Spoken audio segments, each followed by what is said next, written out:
الحمد لله نحمده ونستعينه ونستغفره ونؤمن به ونتوكل عليه ونعوذ بالله من شرور انفسنا ومن سيئات اعمالنا من يهده الله فلا مضل له ومن يضلل فلا هادي له واشهد ان لا اله الا الله وحده لا شريك له واشهد ان سيدنا ونبينا ومولانا محمدا عبده ورسوله صلى الله على سيدنا محمد وعلى اله واصحابه وسلم تسليما كثيرا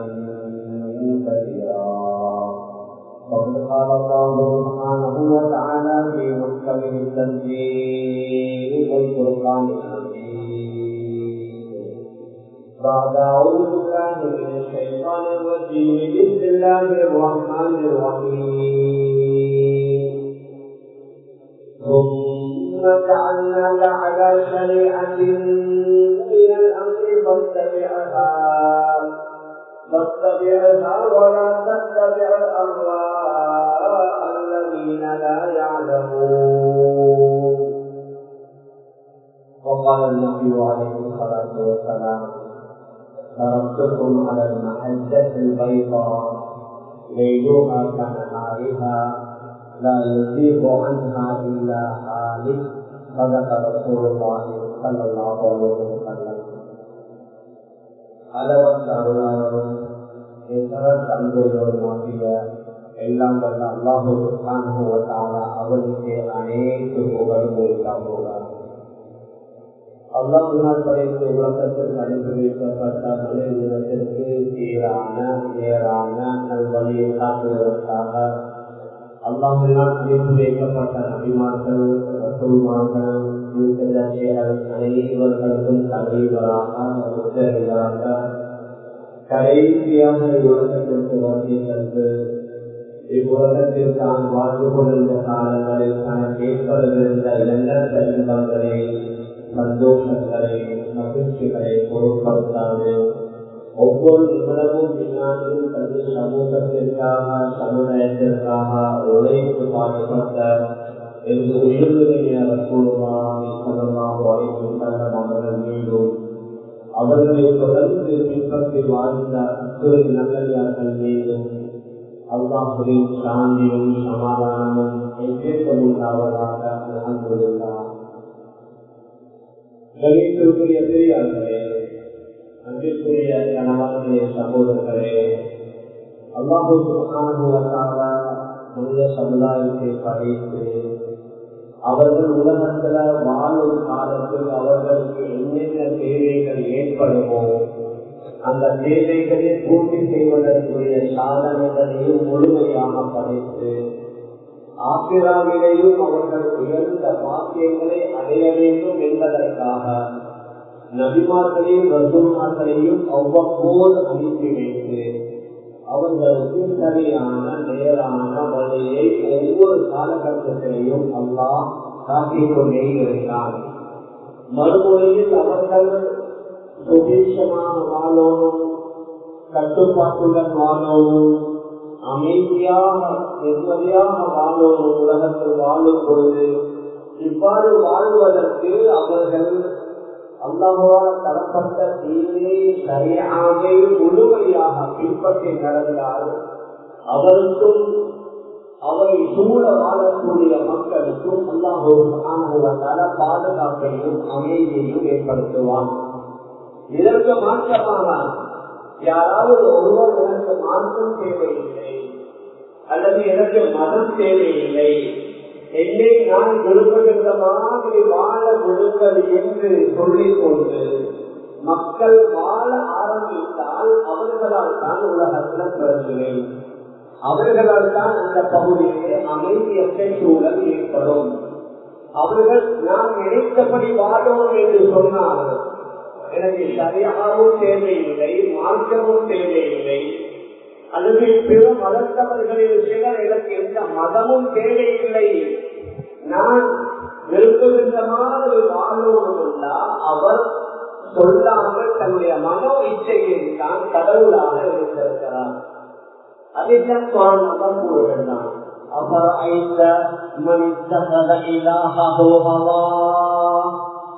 தன்னுடைய மனோ இச்சையை கடவுளாக எடுத்துக் கொண்டாலும் அவரை நீங்கள் பார்க்கவில்லையா?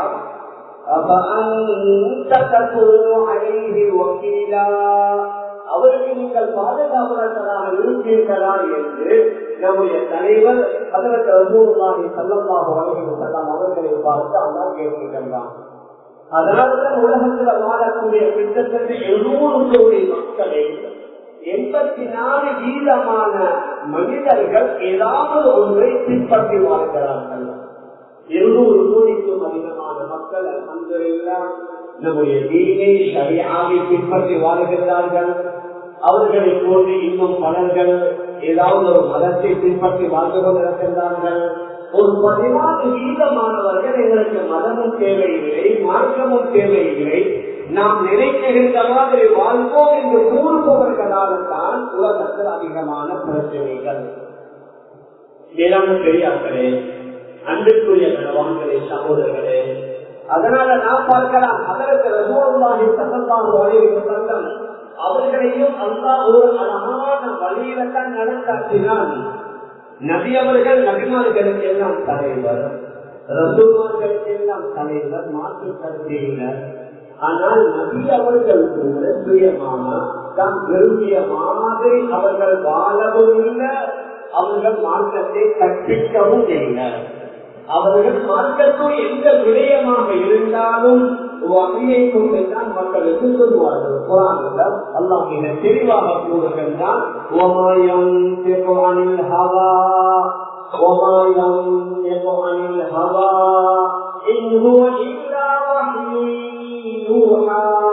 தன்னுடைய ஆசைக்கு தோதுவாக அவர்கள் பேசவும் மாட்டார்கள். அவருடைய பேச்சு கூட வகை மூலமாக நபியவர்களுக்கு அம்மா வழிகாட்டினான். குர்ஆனை மிக தெளிவாக கூறுகின்றான்,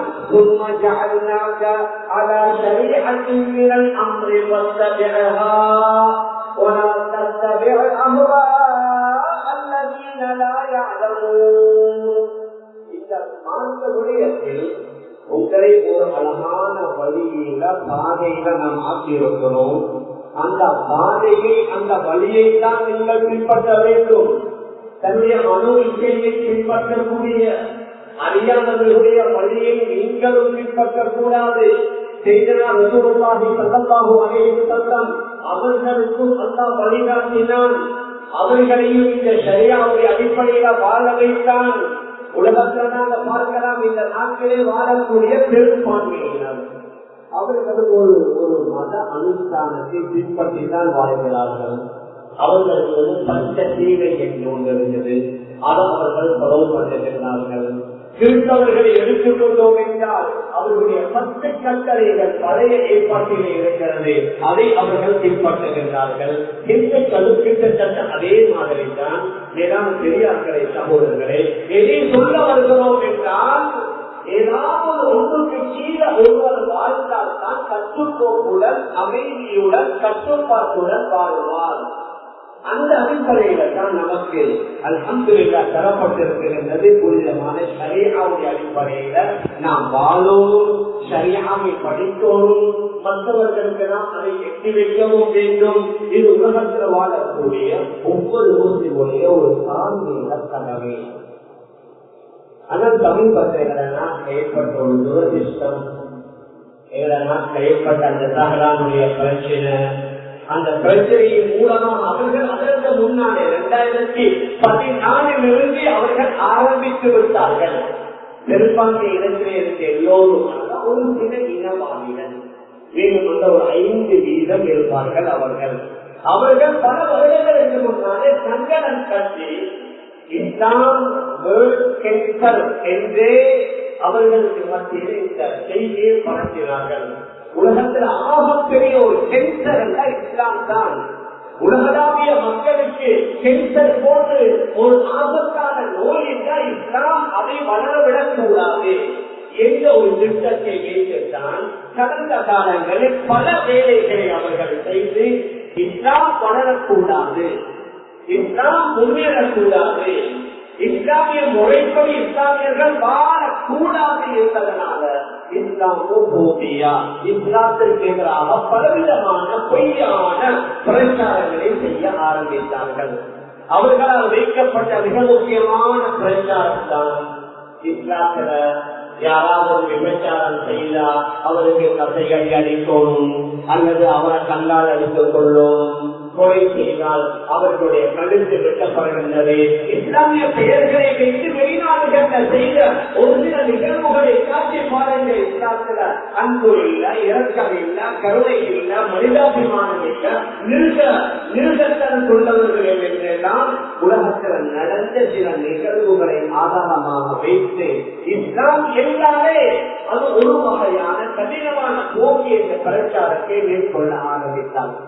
வீராம் பெரியார்களே, சகோதரர்களே, அதனால முதலாவது நாம் எல்லோரும் ஷரியா என்றால் என்ன என்று அவங்க சொன்னார்களே. ஷரியா சட்டம் தேவையில்லை, ஷரியாத்துடைய சட்டம் இந்த நாட்டில் உள்ள மக்களுக்கு தேவையில்லை. இந்த நாட்டில் இஸ்லாமிய ஆட்சியும் இல்லை.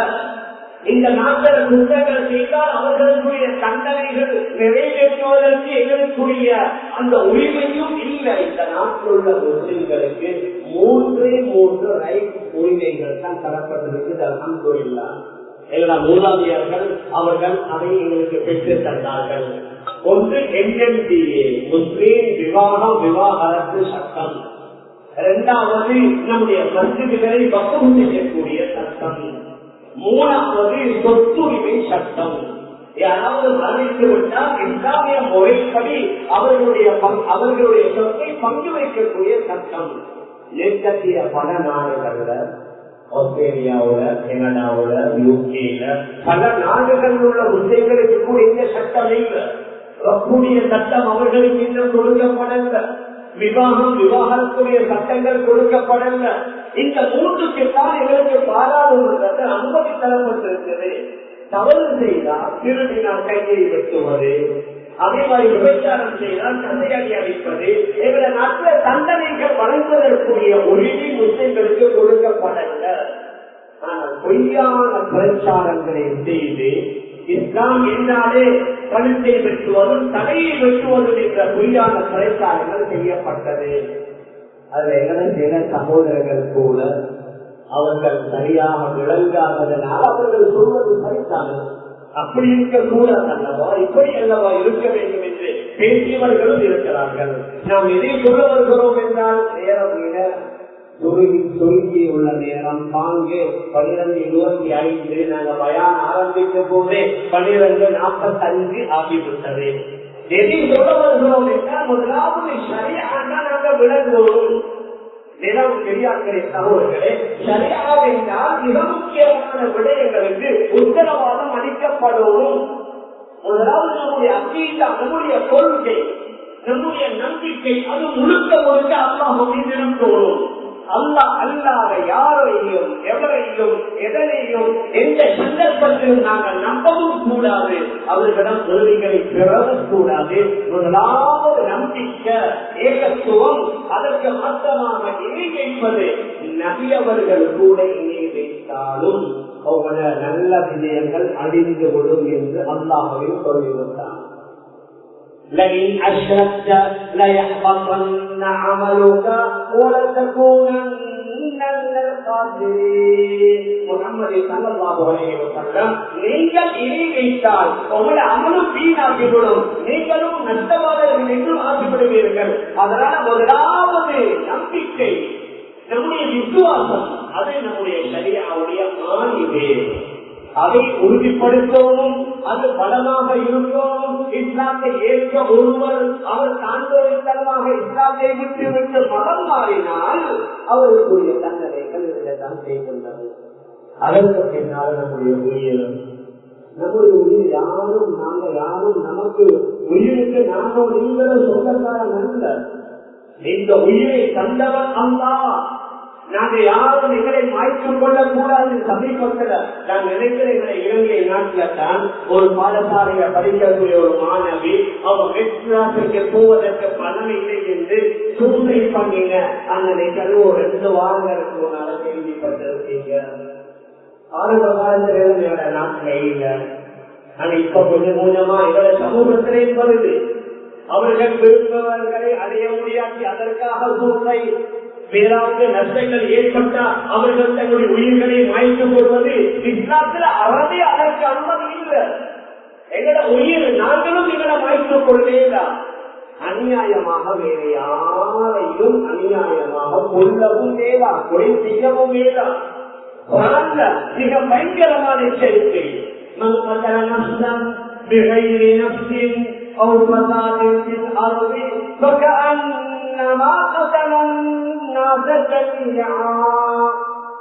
உண்மைக்கு புறம்பான விதத்தில் ஒருவர் கொலையும் செய்யல, பூமியில குழப்பமும் பண்ணல, அப்பாவியான ஒருவரை யாராவது அநியாயமாக கொண்டால் ஒட்டுமொத்த மனித சமுதாயத்தை கொண்டதற்கு சமம் என்று அல்லாஹ் குர்ஆன்ல மிக தெளிவாக கூறுகின்றான்.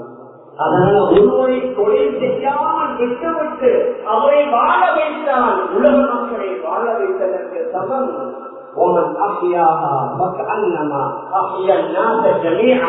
யாரும் ஒருவரை கொல்லாமல் கொலை செய்யாமல் வாழ வைக்கிறாரோ ஒட்டுமொத்த மனிதர்களையும் வாழ வைத்ததற்கு சமம்.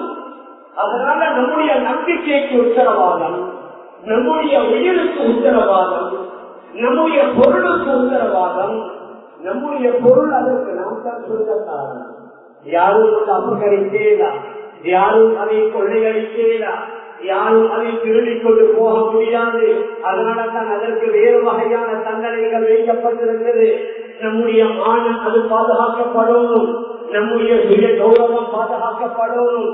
யாரும் அநியாயமாக யாரின் மீதும் அபாண்டங்களை வீணான பணிகளை சுமத்தேதா அவர்களுக்குரிய மிக பயங்கரமான தண்டனையை சூழல் 100 அல்லாஹ் கூறுகிறான்.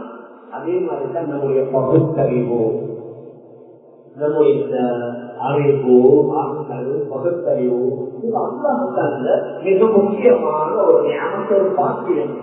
இதற்கு ஊழல் விளைவிக்கக்கூடிய எந்த ஒன்றையும் செய்ய முடியாது, செய்வது கூடாது. அதனால்தான் இந்த போதை வஸ்துக்கள் பாவிப்பது மிக பயங்கரமான ஒரு குற்றம்.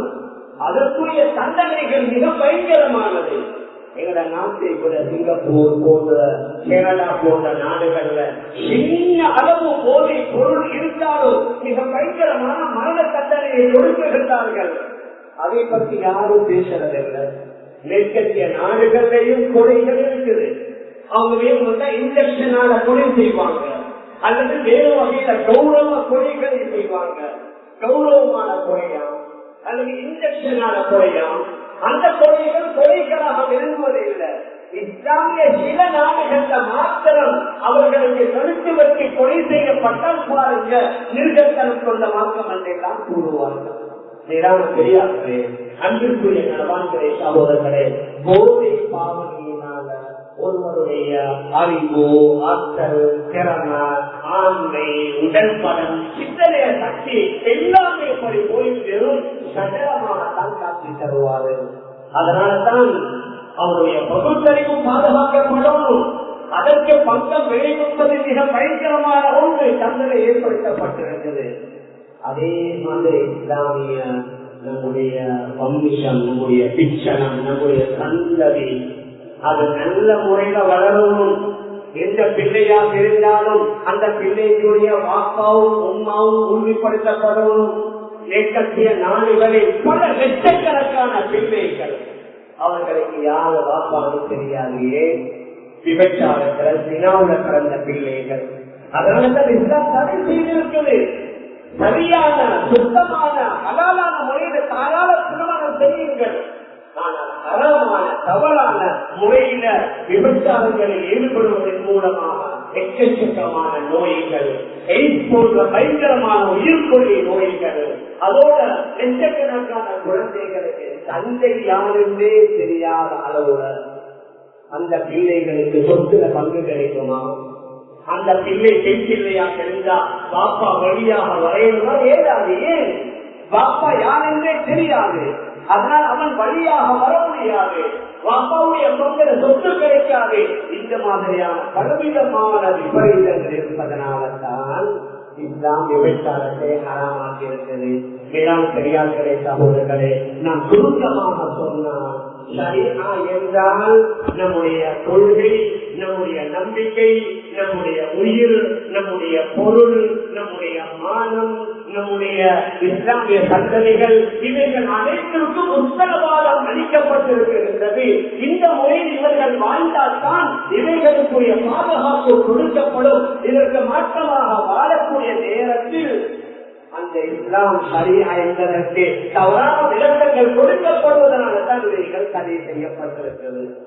வெறும் குற்றங்களுக்குரிய தண்டனைகள் மட்டுமல்ல, நம்முடைய தொழில், நம்முடைய வியாபாரம், நம்முடைய குடும்ப வாழ்க்கை, நம்முடைய இல்லற வாழ்க்கை, நம்முடைய சமூக வாழ்க்கை, பிற சமூகத்தார்களுடன் எவ்வாறு வாழ வேண்டும் என்ற வாழ்க்கை, இவ்வாறு நீண்ட ஆழமான அகலமான பல விடயங்களை உள்ளடக்கியது தான் ஷரீஅா. உங்களுக்கு ஒருவருடன் இருக்கக்கூடிய கோபம், அவர்களுடன் நீங்கள் அநியாயமாக நடந்து கொள்ளக்கூடாது.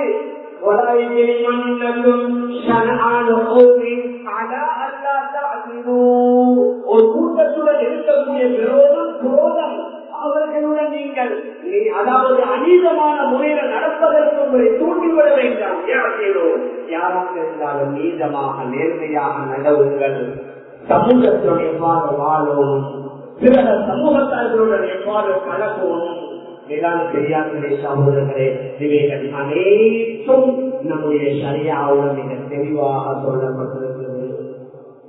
கொடுக்கல் வாங்கல், நம்பிக்கை, நாணயம், நேர்மை, உண்மை, நம்பகத்தன்மை, இவைகள் அனைத்தும் இருக்கும். ஏமாற்று, மோசடி, பொய், பதுக்குதல், இவைகள் அனைத்தும் நம்முடைய மார்க்கத்தில் ஷரீஅவுடன் தடை செய்யப்பட்டிருக்கிறது. ஆனால் நம்முடைய இஸ்லாமிய விரோதிகளுக்கு இது விளங்குவதில்லை. ஏதோ ஒன்றிரண்டை மாத்திரம் பிடித்துக் கொண்டு இஸ்லாமோபியா, இஸ்லாத்திற்கு எதிராக பயங்கரமான பல பிரச்சாரங்கள். விரைவாக சொல்ல நேரம் இல்லை. பக்கத்து நாடுகளிலிருந்து இவங்க புஷ் பண்ணப்படுகிறார்கள். நம்முடைய பக்கத்து நாட்டை இதைவிட மிக மோசமாக நடந்தது.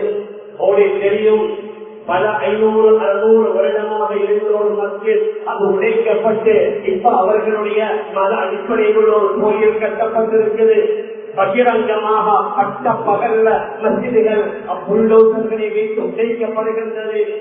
மாமிஷம் வைத்தார்கள் என்பதற்காக பச்சை பச்சையாக இஸ்லாமியர்களை அடித்து கொலை செய்து கொண்டிருக்கிறார்கள். மேலான பெரியார்களே சகோதரர்களே, அவர்களுடைய திட்டமும் ஒன்று. இந்த மாதிரியான சின்ன நாட்டிலேயும் அந்த மாதிரியான விடயங்களை கொண்டு வரும். இஸ்லாத்தை வளரவிடக் கூடாது. மேலான பெரியார்களே சகோதரர்களே, ஆனால் யாரு எதை செய்தாலும் வாயால ஊதி இஸ்லாத்தை அழிக்க இயலா. மிக தெளிவாக சொல்லிக் கொடுத்தான்.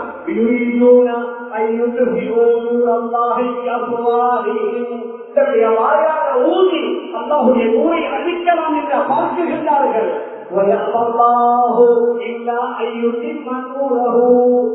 அவருடைய நூரை, அவருடைய ஒளியை, பிரகாசத்தை பூர்த்தியாக்கியே தீருவான்.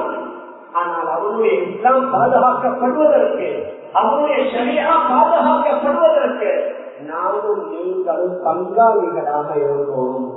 அதுதான் ஆக முக்கியமான ஒரு தலைப்பு. இன்றைக்கு எப்படி நம்முடைய படிப்பு, நம்முடைய தொழில், நம்முடைய வியாபாரம், நம்முடைய மகனுடைய திருமணம் என்று அதற்காக நாம் பாடுபடுவதோமோ முயற்சி செய்கிறோமோ, அதை விட கூடுதலாக மார்க்கம் நம்முடையது, ஷரீஅா நம்முடையது. இந்த ஷரீஅத்துடைய மிக முக்கியமான சின்னங்கள் பாதுகாக்கப்படணும். ஷரீஅவுடைய மிக முக்கியமான அடையாளங்கள் பாதுகாக்கப்படணும். மேலான பெரியார்களே, அன்பிற்குரிய கணவான்களே, சகோதரர்களே, ஆரம்ப காலத்திலிருந்து நாங்கள் பார்க்கலாம். குர்ஆன்ல பல இஸ்லாமிய சின்னங்களை பற்றி அல்லாஹ் பேசுகின்றான். மக்காவுக்கு போனவர்களுக்கு தெரியும், அந்த சை செய்யக்கூடிய ஸஃபா மர்வா, அந்த இரண்டும் இஸ்லாமிய சின்னம். அல்லாஹ்வுடைய சின்னம் அதை பாதுகாக்கவும்.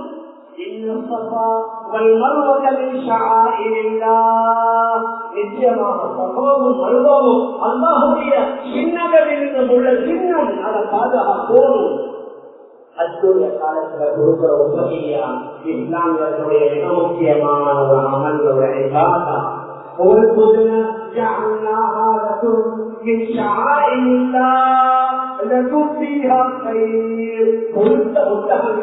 அரங்கிப்பால் கொண்டு வரப்படுகின்றது. அது அல்லாஹ்வுடைய சின்னம். அதில் உங்களுக்கு கயிறுகள் இருக்குது. மேற்கத்திய நாடுகள்ல எங்க நாட்ட மாதிரி நெருச்ச மாதிரி மிருகங்கள் அறுக்கலாம். அந்த சட்ட திட்டங்கள் மிக இறுக்கமாக இருக்குது. ஆனால் அச்சுடைய காலத்துல மாத்திரம் முஸ்லிம்களுக்கு உயிரை கொடுத்திருக்கிறாங்க. நீங்க விரும்புகின்ற மாதிரி ஒரு மிருகங்கள் அறுக்கலாம். சென்ற வருடத்திற்கு முந்தின வருடம் நினைக்கின்றேன். நாங்க யூஎஸ்ல நியூ ஜெர்சியில் சொல்லக்கூடிய ஒரு பகுதி, அங்க எதிர்த்த ஒரு மகல்லா, எங்க இலங்கை வாழ் சகோதரர்களுடைய மகல்லா இருக்குது. பெருநாள் கொள்கையில அச்சு பெருநாள் கொள்கையை முடித்துவிட்டு அவசரமாக அவர்கள் வாமுக்கு போகணும். கிட்டத்தட்ட ஒரு 3-4 மணி நேரம் தமிழ் பண்ணி வாமுக்கு போய் அங்கத்தான் அந்த ஆடுகளை பூர்வம் கொடுத்து அவைகள் அந்த தொடையோட மீண்டும் மாலை நேரத்தில் கொண்டு வந்து நாங்க கண்ணால கண்டோம். இரவு 12 மணி 1 மணி வரைக்கும் அவர்கள் பிள்ள குட்டிகளை வைத்து காட்டிக் கொண்டு அந்த மாமிசங்களை வெட்டி அந்த பங்கு போட்ட காட்சி ஒரு கண்கொள்ளாத காட்சி. ஏன் இவ்வளவு சிரமப்படுவோம், ஏன் இவ்வளவு கஷ்டப்படுவோம்? இல்லை, இஸ்லாமியர்களுடைய ஒரு அடையாள சின்னம். நாங்கள் செய்யற மாதிரி எங்களை பிள்ளைகளை செய்யணும், பின்னால வரக்கூடிய சந்ததிகள் செய்யணும்.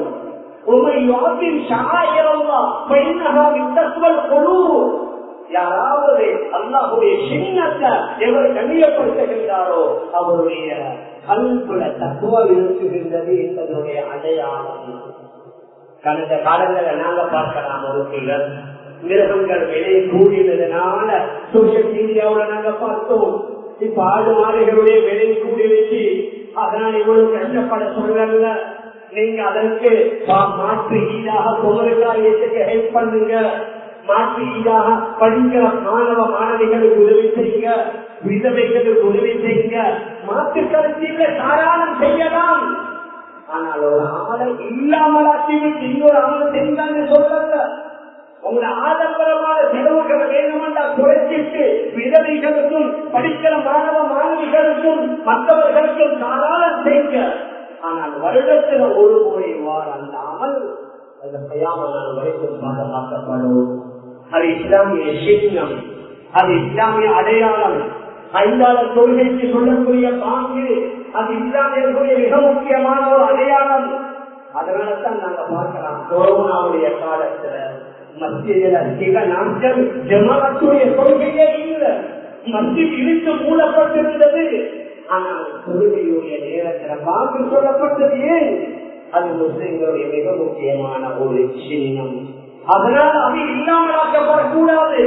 நாங்க ஒன்றை விட்டுக் கொடுத்தோம், அப்படி அனைத்தையும் விட்டுக் கொடுக்க வேண்டிய கட்டம் கொண்டவர்களும் இதுல நபி அவர்களும் நபி தோழர்களும் மிக உறுதியாக இருந்தார்கள். அவருடைய வபாத்துக்கு பின்னால பலவிதமான பிச்சனாக்கள் ஏற்பட்டது. சிலர்கள் சொன்னார்கள் நாங்கள் தொழுவோம், நோக்கு பிடிக்க மாட்டோம். இன்னும் சிலர் சொன்னார்கள் நாங்கள் தொழுவோம், நோக்கு பிடிப்போம், சட்டம் கொடுக்க மாட்டோம் என்று. இன்னும் சிலர், அதாவது சொல்லக்கூடிய பொய்யான நபிமார்கள் தன்னை பொய் நபியர வாதிட ஆரம்பித்து அவர்களை ஒரு சிலர் பழுவு பண்ண ஆரம்பித்து விட்டார்கள். அந்த நேரத்தில் இருந்த அவர் அபூபக்கர் சித்திக் ரலியல்லாஹு அன்ஹு மிக உறுதியுடன் துணிச்சலுடன் ஈடுபட்டார்கள், செயல்பட்டார்கள். சொன்னார்கள், யார் யார் இதற்கு மாற்றமாக நடப்பீர்களோ அவர்களுடன் மட்டுமல்ல யுத்தம். நபியுடைய காலத்தில் ஒருவர் மிருகங்களுக்கு சட்டம் கொடுக்கின்றார். நபியுடைய காலத்தில் மிருகத்தை கொடுக்கிற நேரத்தில் அந்த கைத்துடன் சேர்த்து கொடுத்தார். என்னுடைய காலத்துல யாராவது நான் மிருகத்தை கொடுப்பேன், நான் கைத்தை கொடுக்க மாட்டேன் என்றாலும் அவருடன் ஜிஹாத் செய்ய நான் தயார். அல்லாஹ்வுடைய சத்தியமாக நபியுடைய காலத்துல கொடுத்த அந்த கைத்தை கொடுக்க மாட்டேன் என்று சொன்னாலும் அதற்காக நான் ஜிஹாத் செய்ய தயார். நான் உயிருடன் இருக்க இந்த கைத்துடைய அளவுக்கு கூட குறைவு வருவதை என்னால் சகிக்க முடியாது என்றார்களே. அதில் சமூகத்தை எல்லாம் வாழ்வோம். ஆனால் எங்களை அறியாமல் எங்களுடைய நாட்டில் இருந்த இஸ்லாமியர்களுக்குரிய எத்தனையோ உரிமைகள் கொஞ்சம் கொஞ்சமாக பறிக்கப்பட்டு கொண்டிருக்கின்றது. இஸ்லாமிய பாட புத்தகங்கள் கொடுத்து விட்டார்களோ தெரியல. கடந்த வருடத்துடைய இறுதி வரைக்கும் பாட புத்தகங்களே கொடுக்கப்படல. சும்மா வீணான பொய்யான சிறப்பணிகள் தாராளமன்ற பாட புத்தகங்களை பார்க்கலாம். அதுல பயங்கரவாதமும் இல்ல, தீவிரவாதமும் இல்ல. ஆனால் வீணாக எங்களின் மீது பணிகளை சுமத்தி அந்த பாட புத்தகங்களை நிறுத்தினார்கள். வெளிநாட்டிலிருந்து வந்த ஆயிரக்கணக்கான அரேபி கிதாபுகள் இன்றைக்கு கஷ்டத்தில் இன்னும் அங்கே தடுத்து வைக்கப்பட்டிருக்கின்றது. அதை வெளியே கொண்டு வருவதற்குரிய அனுமதிகள் இல்லை. எங்க நாட்டில் நடந்த மக்கள் அல்ஹம்துலில்லாஹ் ஒரு லட்சத்திற்கும் மேற்பட்ட மாணவ மாணவிகள் அதன் மூலம் அவர்கள் பலன் பெற்றார்கள். வீணான பணிகளை சுமத்தி அந்த மக்கள் மதரசாவுக்கை கூட அந்த பெயரை வைக்க கூடாது, குரான் மதரசான்னு வைக்க ஒன்றும் இல்லை. சில நேரத்தில் அவர்களே வருவாங்க, போலீஸால ஆணையால வருவாங்க. சும்மா வந்து எங்களை சிரமப்படுத்தல, நாங்களே அவங்கள்ட்ட கொடுக்கலாம். பாருங்க என்ன இருக்குது, இந்த தாரீஸ் இருக்குது, தௌஹீத் இருக்குது, அகீதா இருக்குது, சுத்தம் இருக்குது, சரித்திரம் இருக்குது, தஜ்வீத் இருக்குது, குர்ஆன் ஹதீஸ் தான் இருக்குது. இதுல பயங்கரவாதமும் இல்லை, தீவிரவாதமும் இல்லை. மேலான பெரியார்களே, சகோதரர்களே, அதே மாதிரி பெண்களுடைய திருமண வயது ஆரம்பத்துல 16-14 இருந்துச்சு. இப்ப அதை 18 ஆக்கி விட்டாங்க. சின்ன வயசுல யாரும் திருமணம் முடிச்சு கொடுக்கறல்ல. இது எதுக்கு வைக்கப்பட்டிருக்குன்னு சொன்னா, ஒரு கணவன் இறந்துட்டாரு, அந்த மனைவி விதவா, அவளுக்கு 2-3 பெரிய குமரு வைங்களே 12 வயசுல, 13 வயசுல, 14 வயசுல அந்த தாய்க்கு மகரம் யாரும் இல்லை, அது துணை யாரும் இல்லை, வெளியில போவதற்குரிய எந்த விதமான பாதுகாப்பும் இல்லை. அதனால மகனை முடிச்சு கொடுத்தா மருமகன் ஓரளவு பாதுகாப்பு, மருமகன் ஓரளவு துணை என்பதற்காக வேண்டி வைக்கப்பட்ட நம்முடைய மூதாதையர்களால் உருவாக்கப்பட்ட சட்டம். ஆனால் இப்பொழுது திருமண வயது 18 ஆக்கவும். மேலான பெரியார்களே, நான் உதாரணத்திற்கு தான் சில விடயங்களை சொன்னேன். இது போன்ற பல விடயங்கள் சமீப காலத்துல அந்த பெண்கோமலையில அந்த அபாயா, அந்த சண்முகா வித்தியாலயத்துல அபாயாவுடைய பிரச்சனை, எங்க பெண் பிள்ளைகள் ஓரளவு ஏழவர் எக்ஸாமுக்கு போனா அவர்கள் போன்ற அந்த பரிசா இஸ்லாமுடைய பிரச்சனை. இதெல்லாம் ஏற்று முன்னால் உருவானதல்ல. 200-300 வருடங்களுக்கு முன்னால, அல்ஹம்துலில்லாஹ் 100 வருடங்களுக்கு முன்னால நம்முடைய மூதாதையர்கள் பெற்று தந்தது. நம்முடைய மூதாதையர்கள் இதற்காக ஃபைட் பண்ணினாங்க. நாங்க யாரும் வந்தால் அல்ல. இந்த நாட்டுடைய மண்ணின் மைந்தர்கள், இந்த நாட்டுடைய சுதந்திரத்திற்காக பாடுபட்டவர்கள், இந்த நாட்டுடைய பல மன்னர்களை பாதுகாத்தவர்கள் அந்த இஸ்லாமியர்கள், போர்த்துகீசர்கள் இந்த நாட்டுக்கு வருகிறார்கள்.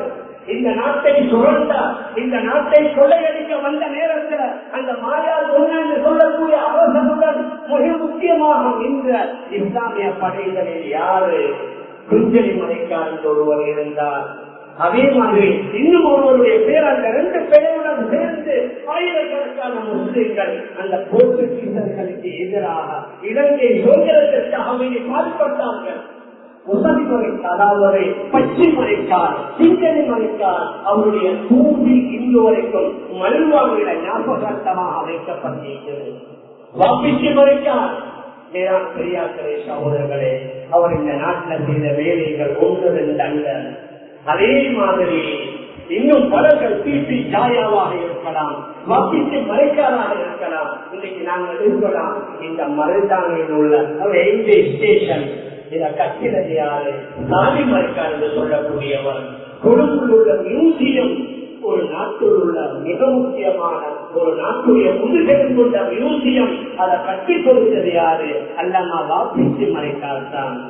அதற்கு அந்த நேரத்தில் இருந்தவர்கள் கேட்டார்கள், உங்களுக்கு இதற்கு ஏதாவது நாங்க பரிசு தரணும், இதை நீங்க கட்டி இந்த நாட்டுக்கு அர்ப்பணம் செய்வதற்கு என்ன செய்யணும் என்று கேட்டதற்கு அந்த மனிதர் சொன்னால் எனக்கு ஒரு பரிசு தேவையில்லை, வெள்ளிக்கிழமை மட்டும் இதை போடுங்க, வெள்ளிக்கிழமை மட்டும் இந்த மியூசியத்தை போடுங்க. வெள்ளிக்கிழமை மிக முக்கியமான ஒரு தினம். இதை திறந்து வைத்தால் சும்மா இல்லாமல் மக்கள் வந்து வருவார்கள். பல வருடமாக வெள்ளிக்கிழமை மூடப்பட்டு கொண்டிருந்தது. சமீபத்தில் வந்த சில ஆட்சியாளர்கள் தான் அதையும் மாற்றிவிட்டார்கள். உயர்ந்தோடைய உள்ள ரயில்வே ஸ்டேஷன் இந்த வாக்கிட்டு மறைக்காடுடைய ஷேக்கு தான் அமர்ந்திருந்த வந்தவர் அப்துல்லாஹ் இப்னு உமர் அல் பாதிபி சொல்லக்கூடியவர் கஹத்தோவுக்கு அடங்கி இருக்கிறார். அந்த ஷேக்கை பார்ப்பதற்காக வாக்கிட்டு மறைக்காடு அடிக்கடி வருவாரு. அவர் வியங்குடைய வழியாக ட்ரெயின்ல வந்து அங்கிருந்து தன் கஹத்தோவுக்கு செல்வாரு. அவரால் கட்டப்பட்ட ரயில்வே ஸ்டேஷன் தான் வியங்குடைய உள்ள அந்த ரயில்வே ஸ்டேஷன். 1000 ரூபாய் தாளை எடுத்து பாருங்க. அதுல தலப்பா கட்டியவர் மாதிரி ஒரு முஸ்லிமுடைய போட்டோ இருக்கும். யாரு அவர்? உமர்லக்கை பணிக்கர் என்று சொல்லக்கூடிய 7ஆம் ஊரை சேர்ந்தவர். 1925 கண்டி தலதா மாளிகைக்கு கொம்பன் என்று சொல்லக்கூடிய ஒரு யானையை பரிசாக கொடுத்தார். அதனால்தான் 1000 ரூபாய் நோட்டில் அவருடைய பெயர் இன்று வரைக்கும் பதிக்கப்பட்டிருக்கிறது. 2ஆம் ராஜசிங்கம் மன்னனை சுரத்திக் கொண்டு வருகிறார்கள் அந்நிய படை. அதாவது மகிழங்கனையில பங்கரகம என்ற ஊருல அந்த மன்னனை சுரத்திக் கொண்டு வந்த நேரத்தில் ஒரு இஸ்லாமிய பெண் தான் அந்த மன்னன் உயிரை பாதுகாத்து தன்னுடைய உயிரை கொடுத்த ஒரு பெண் என்ற ஒரு இஸ்லாமிய பெண். நான் எதை சொல்ல வருகிறேன் என்றால், இலங்கை நாட்டிற்காக இஸ்லாமியர்கள் செய்த அந்த தியாகங்கள் கொஞ்சம் நெஞ்சம் அல்ல. இலங்கை நாட்டுடைய வியாபாரத்தை சர்வதேச மயப்படுத்தியது யாரும் முஸ்லீம்கள். அதாவது பண்டுகாலைய மன்னர் அனுராதபுரத்தை ஆட்சி செய்து கொண்டிருந்த வேலையில வெளிநாட்டுடைய பல நாட்டவர்களுக்கு அனுராதபுர ராஜ்யத்துல பல இடங்களை ஒதுக்கி இருந்தார். அதுல ஒரு இடம் யவனர்களுக்கு ஒதுக்கப்பட்டிருந்தது. யவனர்கள் என்றால் மகா வம்சத்துல அது அரேபிய இஸ்லாமியர்களுக்கு எழுதப்பட்டிருக்கின்றது. அரபு நாட்டிலிருந்து வந்த இஸ்லாமியர்களுக்கு தனியான ஒரு இடத்தை ஒதுக்கி இருந்தார். ஏன்?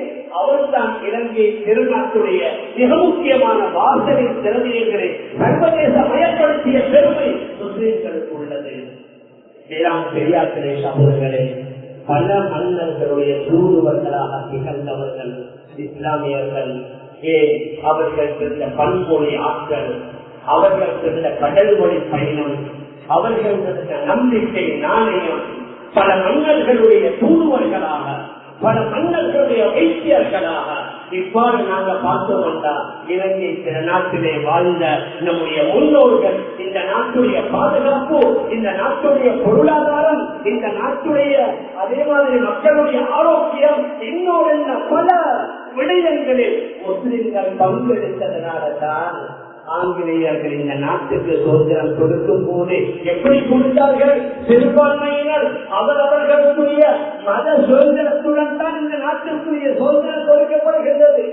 அவருடைய மத அனுஷ்டானப்படி அவர்கள் வாழ்வதற்கு முழு சுதந்திரம் இருக்குது. மேலான பெரியார்களே, சகோதரர்களே, ஒரு சின்ன விடயம். 1905ஆம் ஆண்டு நாட்டுடைய உச்ச நீதிமன்றத்துடைய ஒரு வழக்கறிஞர் அப்துல் காதர் என்று சொல்லக்கூடியவர், அவர் தொப்பி போட்டுக் கொண்டு உயர் நீதிமன்றத்திற்கு செல்கிறார். அந்த நீதிமன்றத்துடைய நீதி அரசர் சார்ல்ஸ் பீட்டர் லயார்ட் என்று சொல்லக்கூடியவர் சொன்னாரு, நீங்க தொப்பிய கலட்டி கொண்டு தான் உள்ள வரணும்.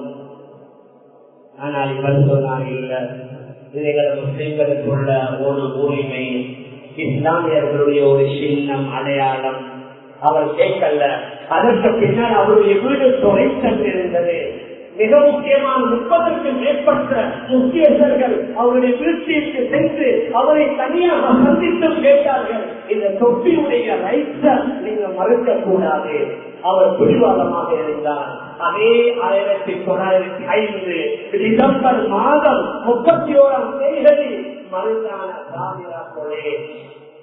உண்மையில சொல்ல போனா மருதான சாமிரா கொலை அல்ல, அது மதரசா.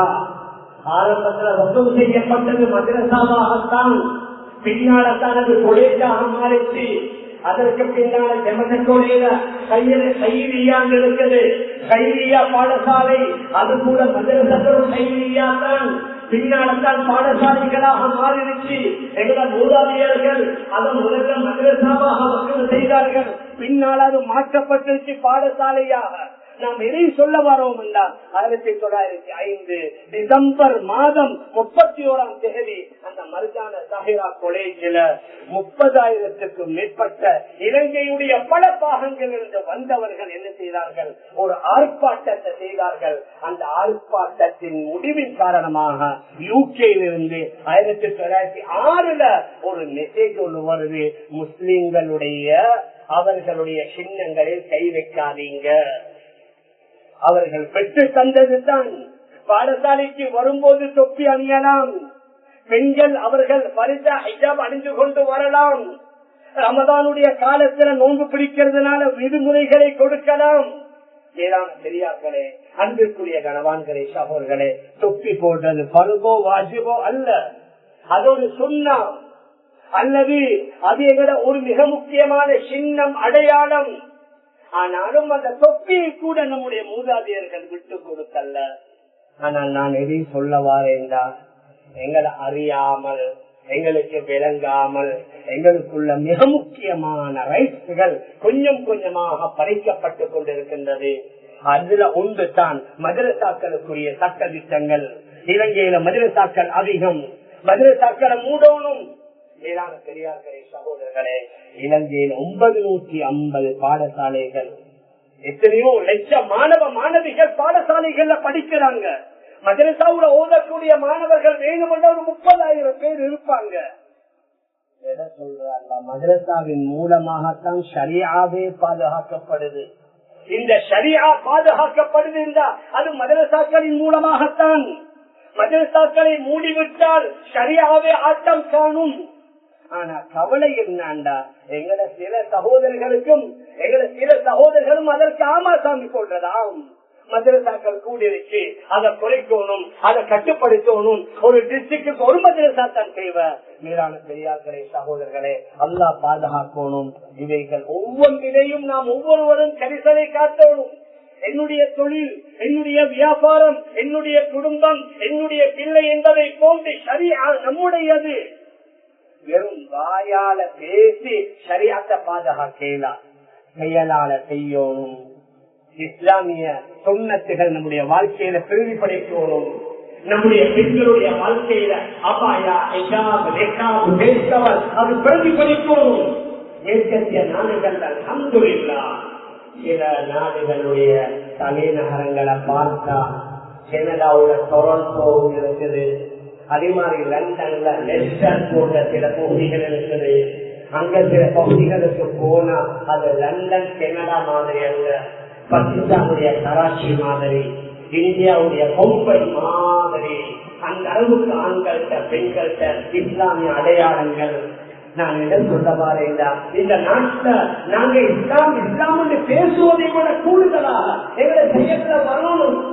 கவலை என்னால் அந்த சஹரானுடைய பிரச்சனை ஏற்பட்ட நேரத்துல கொழும்பில் உள்ள மிக முக்கியமான ஒரு கட்சியிலேயே 25க்கும் மேற்பட்ட இஸ்லாமியர்கள் வந்திருக்கிறாங்க. ஐடென்டி கார்டு உள்ள பெயர்களை மாற்றணும். இஸ்லாமிய பெயரோட வெளியில போனா ஆபத்தான். ஆனா அவங்க மாற்றி கொடுத்தது அவங்களுக்கு வேற வகையான பயம். இவங்க பெயரை மாற்றி வேற ஏதாவது செஞ்சா அது இன்னும் ஆபத்தா போய்விடும். மேலான பெரியார்களே, சகோதரர்களே, அதனால நாம் எதை சொல்ல வருகிறோம் என்றால் ஷரியாவை பாதுகாக்கிறது நம்முடைய உடனுடன், நம்முடைய ரத்தத்துடன் ஊழியராக இருக்கணும். நம்முடைய நடைமுறை பாவனைகளை வெளிப்படணும். முஸ்லீம்கள் 100% வாழக்கூடிய மதவாக்குளம் போன்ற ஊர்கள்ல எங்களுக்கு நல்ல எல்லா வகையான அனுகூலங்கள், எந்த வகையான அழுத்தங்கள் இல்லை, எந்த வகையான வேறு விதமான சிக்கல்கள் இல்ல. மேலான பெரியார்களே, அன்புக்குரிய கணவான்களே, சகோதரர்களே, அதனால் எங்களை திருமணமாக இருக்கலாம், மற்றும் உண்டான இதர வைபவங்களாக இருக்கலாம், ஏழைகள பாடசாலைகளாக இருக்கலாம். நான் குறித்து வருகின்றேன். இறுதியாக எழுதி சொல்லவா வேண்டாம், எங்களை இஸ்லாமிய சில பாடசாலைகள்ல நாங்க பார்க்கலாம். கடந்த டிசம்பர்ல சில பாடசாலைகள்ல அந்த கிறிஸ்துமஸ் கீதம் கூட பாடி இருக்கிறாங்க. சில பாடசாலைகள்ல பொங்கல் விழா கூட கொண்டாடி இருக்கிறாங்க. அந்த கிறிஸ்துமஸ் எங்களுக்குள்ளதான், அந்த பொங்கல் எங்களுக்குள்ளதான். மாஸ்டர்மார்களும் ஆசிரியர்களும் மாணவ மாணவிகள் எல்லாரும் சேர்த்து டான்ஸ் ஆடுறது, இது என்ன ஒரு இஸ்லாமிய கலாச்சாரமா? மேலான பெரியார்களே, அன்பிற்குரிய கணவான்களே, சகோதரர்களே, அதனால நான் எதை சொல்ல வருகிறேன், நான் என்னை சேர்த்து கூறுகின்றேன். அவங்க இவங்களால எங்களை யாரும் கண்ணியப்படுத்தல, எங்களை கண்ணியப்படுத்துறது அல்லாஹ். நாங்கள் இஸ்லாமிய முறைப்படி வாழ்ந்தால் அல்லாஹ்தான் எங்களை வேதத்தை செய்வான், அல்லாஹ்தான் என்னை கண்ணியப்படுத்துவான். அவர் சொல்வார்கள், நாங்கள் யாரல்ல, இஸ்லாத்தின் மூலமாக தான் அல்லாஹ் எங்களை கண்ணியப்படுத்தினான்.